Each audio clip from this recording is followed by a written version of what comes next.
Well, yes, there's a good series of questions in there, Daniel. I think, first of all, is that President Putin probably believes that Trump is a bit unpredictable. And if I was a military planner for the Russians, the strategic risk for Russia would have been that America and or Europe actually puts boots on the ground in Ukraine, because if that was to happen, Russia's advance would be halted in a heartbeat. So President Putin will be doing everything possible to stop America and or Europe getting involved. He's been using nuclear rhetoric to try to keep the European nations divided.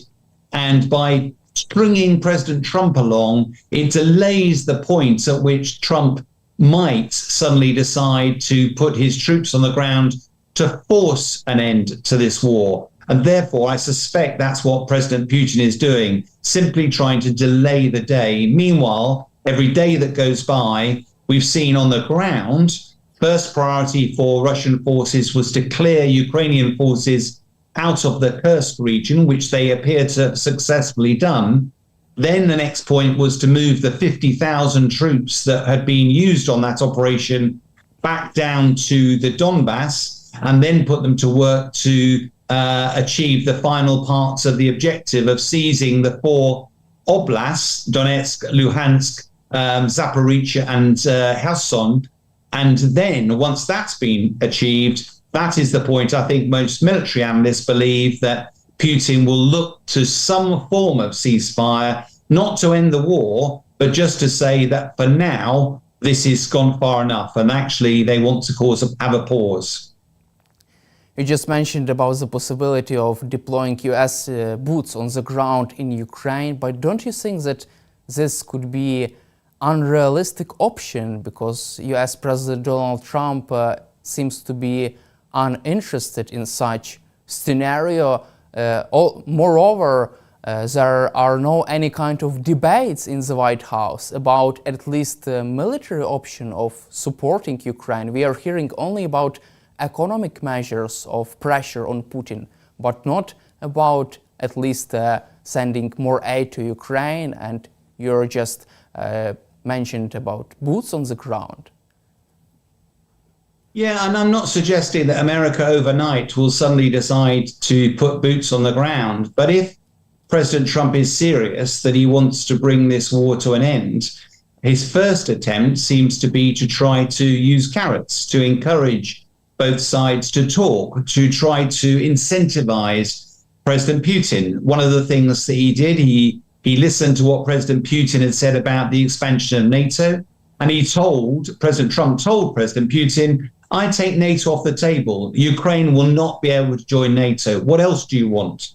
All of a sudden then Trump was probably told, well, I want to keep this land bridge down to Crimea. President Trump, it appears, has said, yep, Ukraine will have to cede territory. What else is it you want? All of which was, it seems, an effort to find a way of finding out what Putin would need to have on the table to bring the war to an end. What President Putin has failed to do is actually tell Trump what he needs. And I suspect, therefore, what Trump has, he claims he's the master of a deal. You can try being the nice guy, which is what he's tried to do so far. The next approach is to be the bad guy. If you're not going to do this the nice way, then I'm going to try a different approach. And one of those approaches that President Trump might consider is to get involved militarily, because he knows that Russia would have no answer to that. And therefore, that is something that President Putin will almost certainly be trying to avoid. Also, US Vice President J.D. Vance says that Russia is asking too much in negotiations over ceasefire deal in Ukraine. Do you feel that Trump's administration is starting to realize that Vladimir Putin is not really interested, is not ready to make any kind of compromise?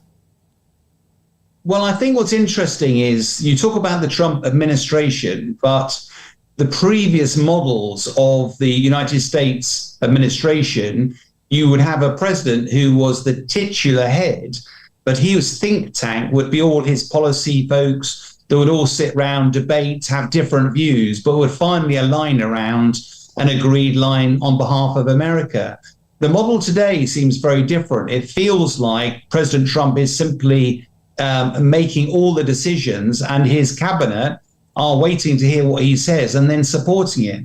And therefore, it feels like for the first 100 days, his cabinet was purely turning around and mirroring what President Trump was saying, which was, we're looking for peace. We need to find the best way of peace. And actually, all sides want peace. Now he's not been successful. I think it's no surprise that we're hearing his administration start to talk about problems, where the problems lie. And ultimately, some of the language disturbingly sounds like America just wants to disconnect from that conversation. And I think that's what Europe is worried about, because Ukraine has found it difficult enough to withstand Russian onslaught with the support of the Americans. If the American support was to reduce or even to disappear altogether, that will be very difficult for Europe to step up and fill the gap. And that's why so many efforts are going on behind the scenes to try to maintain American commitment and support, which is why this minerals deal was so important as well. You just mentioned about the possibility of the US government walking away from negotiations and supporting Ukraine. Would this be a good or bad option for Vladimir Putin? Because some military experts believe that if the US withdraws from negotiations, then Vladimir Putin will have even more problems, because in such case Europe will lead negotiations with Russia and support for Ukraine, and Europe knows who is the aggressor in this war. Yeah, it's an interesting question.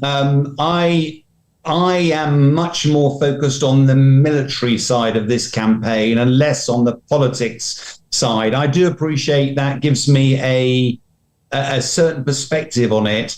At the moment, in purely military terms, America, although America and Europe provide a similar amount of financial support to Ukraine, it's America's vast stockpiles of weapons and much more impressive defense industrial base that is generating by far and away more weapons support for Ukraine. And that's what your nation needs at the moment. My worry is, therefore, that if America walks away, that all of a sudden, in the near term, Europe will find it incredibly difficult to match the weapons supply that's currently coming from America. And that means, from a military perspective, Vladimir Putin's forces on the ground would have an easier time. It will be the time I'd be telling them, push and push harder. You could be right that diplomatically, politically, that Europe would be less easy to negotiate with for Vladimir Putin. But bluntly, he's only launched this military campaign to achieve military objectives. Until those are achieved, I don't see any reason for him actually negotiating. And for the time being, therefore, I'd fully expect Putin to keep pushing and actually breathe a sigh of relief if America starts to disengage. That will be the answer to Putin's prayers. And if Vladimir Putin decides to move forward with his war, but if he really wouldn't be able to reach all the military objectives, his military objectives, for a while, because it seems a little bit unrealistic for Russia to cross, for example, Dnipro River, capture the city of Kherson, the city of Zaporizhia. Vladimir Putin thinks that those cities are Russian but they are Ukrainian. If he cannot achieve his objectives for a while, for months, for years, would he seek a ceasefire deal? Will he agree with a ceasefire deal in the long-term perspective?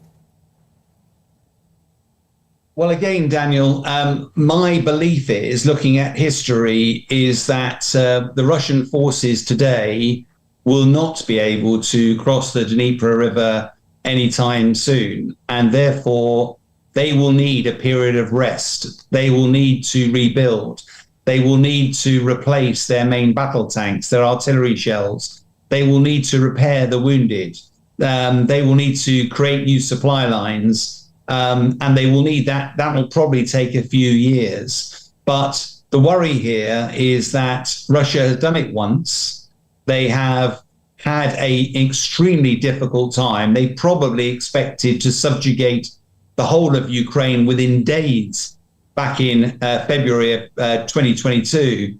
But they will have learnt their lesson. They would come back stronger. The whole Russian defense industrial base is now on a war footing. And therefore, within a matter of a few years, Russia will be ready for this next big push. They would know how to get across the Dnieper River. And unless Ukraine was very well prepared, that would probably signify the start of the next phase of battle. So for me, what's key here is that Russia will eventually grind to a halt for now. The challenge, of course, then is how on earth does Ukraine secure the security guarantees it needs to make sure that Russia cannot do that next push forward? And that won't be something that Ukraine can do alone. I suspect that is something that ideally NATO would have provided, but it looks unlikely that NATO will be the answer. So what are the elements of that security that needs to be in place, not just a signature on a bit of paper, but actual credible deterrence that will stop Russia from coming again in a few years' time?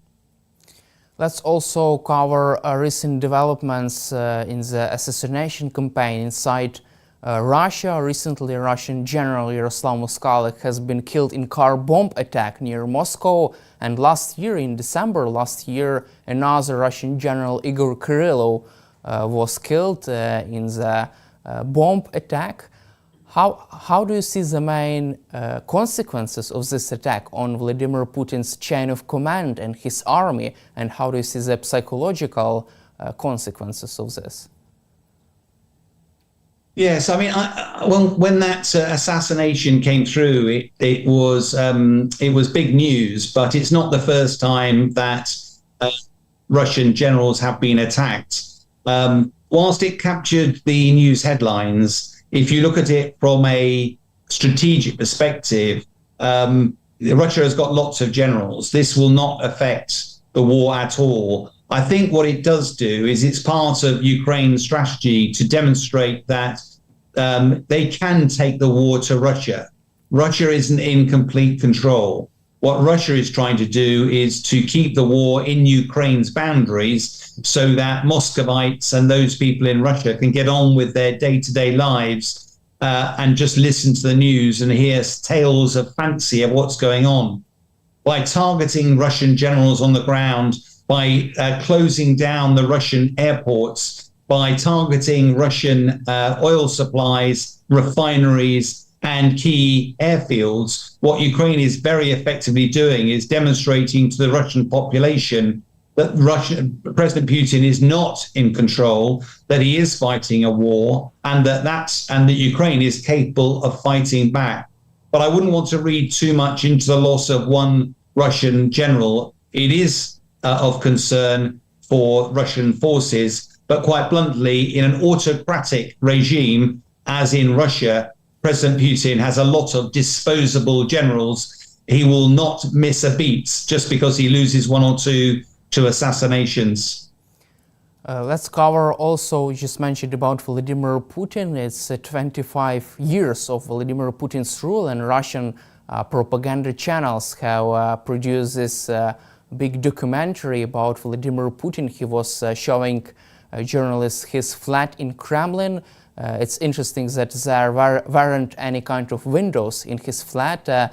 Did you see this film, and what is your impression of this demonstration of Putin's main achievements? I deliberately didn't watch that, Daniel, because I am not the target audience for that film. The target audience was the domestic Russian audience. And I think what's telling is under normal times, Putin would never do that sort of documentary, that sort of film. I think what's very clear is that if you remember, Yevgeny Prigozhin led that march against Moscow, and it was quite surprising how far he got. President Putin will be worried that as the death rate starts to rise, as more and more Russian soldiers go back home with bad injuries and tell the story about what's actually going on the front line, not what you're reading about, but what's actually going on, that does create a very different atmosphere in Russia. And the danger is Putin will believe that people would turn against him. So the more he can do to demonstrate that he is a long-term leader, that he's Mr. Security, that he cares for Russia, that he only has Russia's long-term interests at heart, and that he's painting this as an existential threat to the Russian way of life. This is all part of him trying to secure the support of his domestic audience. It's got nothing to do with what's actually going on and everything to do with trying to bolster President Putin's popularity back at home so that he doesn't suffer the end, as so many dictators before him suffer, a very ignominious and a very swift end. He's very keen to avoid that. Meanwhile, Ukrainian military intelligence has shot down two Russia's Su-30 fighter jets using maritime drones for the first time in the history of modern warfare. How can you assess this innovative way to destroy enemy's aircraft? I think this is a fascinating story because it creates more questions than answers. It is the Maruva B7, I think it is, your maritime drone. It's not particularly big, it's very fast, it's normally packed full of explosives and driven towards Russian ships and explode on impact. On this particular occasion, it had a couple of missiles loaded onto it. Originally, these would have been former Russian or Ukrainian missiles, but actually it appears this time they were Sidewinder missiles, which are provided by the West. They're an air-to-air missile, they're infrared guided. In other words, unlike a radar missile that has to send out a signal to find where the enemy aircraft is, and therefore the enemy aircraft knows this missile is coming. With something like the Sidewinder, it's purely picking up the heat signature of the engine of the aircraft. The aircraft doesn't know the missile is coming at it, and therefore it can be very successful. But how on earth, when I used to fire Sidewinder missiles, we would fire one of those every 2 years to make sure we understood how it worked, how difficult it was to aim. You had to have the aircraft really steady. You had to put the tracking mechanism onto the target aircraft. You had to listen for a tone when the missile locked onto the target, and then you would press the trigger and fire the missile off. Well, last time I saw these maritime drones, they're bouncing along on the water like mad. So it's very difficult to provide a stable sighting situation for these missiles. Also, when they come off the rails of a military jet, you're already doing 400 miles an hour, so they're already flying. If you're now throwing them off a small maritime drone, how on earth do they get flying speed? How do they pick up the target? So I think there's lots of questions here, but without a doubt, this is a really good example of two Su-30 Russian aircraft were apparently shot down. One of the crews was killed, one of the crews survived. And this is a really good example of Ukraine using asymmetric technology, using innovation, using surprise, using deception to create some opportunities to shoot down state-of-the-art Russian aircraft. And I believe it's not the first time they've done this. They've done it with a helicopter as well, but it will certainly have left Russia wondering which way to turn and how on earth it guarantees the security of its very, very valuable fighter jets. Let's cover our final topic. I just wanted to cover with you the air battle between India and Pakistan. According to CNN, a dogfight between Pakistani and Indian Air Force has occurred, and more than 100 fighter jets participated in this fight, which could be the longest and the largest such dogfight in the history of modern aviation. What is your take on this story from your personal experience? Yeah, again, Daniel, I've been involved in Royal Air Force and air power for most of my lifetime. There are so many bits of this story that don't quite sit comfortably with me. First of all, the targets that were struck by India are all relatively close to the border. And if you were wanting to have an effect on the ground, you would use long-range missiles, and your fighter jets would never need to go anywhere near Pakistani airspace or Pakistani-controlled Kashmir airspace. So Why you would risk your aircraft by pushing them into that space, I do not know. I would understand why you might put drones into that airspace to help identify the targets, to choose the best time and place to fire those long-range missiles. But originally, Pakistan claimed they had shot down 5 Indian Air Force jets. There's no proof of that at the moment. More and more information is coming out.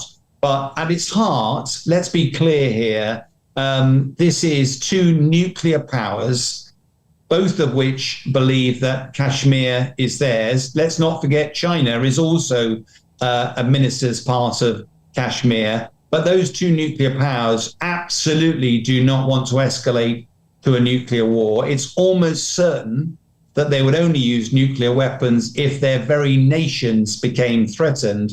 So this is about the attack that Indian folks that India believes that Pakistan sponsored the terrorists. India is therefore punishing Pakistan for doing that. But the language around all of this was very measured. And I was very struck by the Pakistanis going, okay, the international community was saying, what are you going to do next? How are you going to retaliate?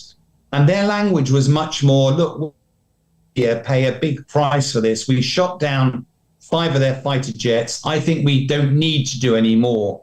All of that language, whether they do or they don't, it's all language that's trying to de-escalate the situation. Both sides have demonstrated their willingness to respond if the other does something, but neither side wants to see this escalate to any full confrontation.